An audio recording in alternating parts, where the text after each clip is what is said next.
Just because they're an engine mechanic doesn't mean they know how to drive the sports car. So I don't love these posts because of the line on screen. I know most people aren't gonna read too far into the captions, but I think it's really important that we actually dive into the context of each one of these exercises. For starters, heavy, deep squats. What does deep actually mean? To me, it's just whatever depth you can actually control. And in fact, I will actually use heel wedges, plates, or slant boards to elevate someone's heels so they can squat deeper, more comfortably, and it still doesn't place all that stress on their back. Number two, behind the neck presses or behind the neck pull downs. Again, if you have the mobility for this, go for it. This is no different than somebody doing an upright row. If you have shoulder pain with the movement, yeah, you probably need to dive a bit deeper into it. But if not, it's totally fine. Repeated hard jumps on concrete, hard disagree. Again, if you're someone who's maybe starting out with jumping, plyometrics, sure, you can start on a softer surface like grass, but it's not like we need to avoid jumping on hard surface like we have pillows for feet. It's just something you can build up to. Kipping pull-ups and sloppy Olympic lifts. Can we just rename this to sloppy any lift? And again, this just feels like it's definitely attacking CrossFit. Look, I love CrossFit, but the stuff you see is what you would see in many other group fitness gyms. You have people who maybe don't have enough experience, who are energized by the group in the room and decide to push themselves harder, maybe a little bit too hard, and they get injured, just like we see in team sports environments. So instead, why don't we just think about training smarter, not ego lifting, and then we can learn from our mistakes and not do it again. Max load straight leg barbell deadlifts. Well,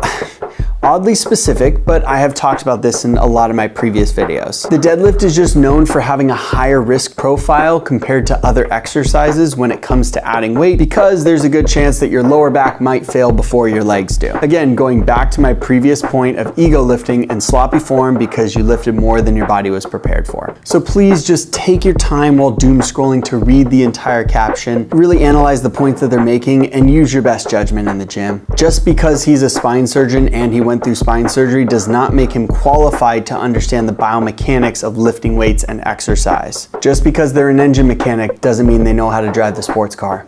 Work with someone who actually teaches you how to drive.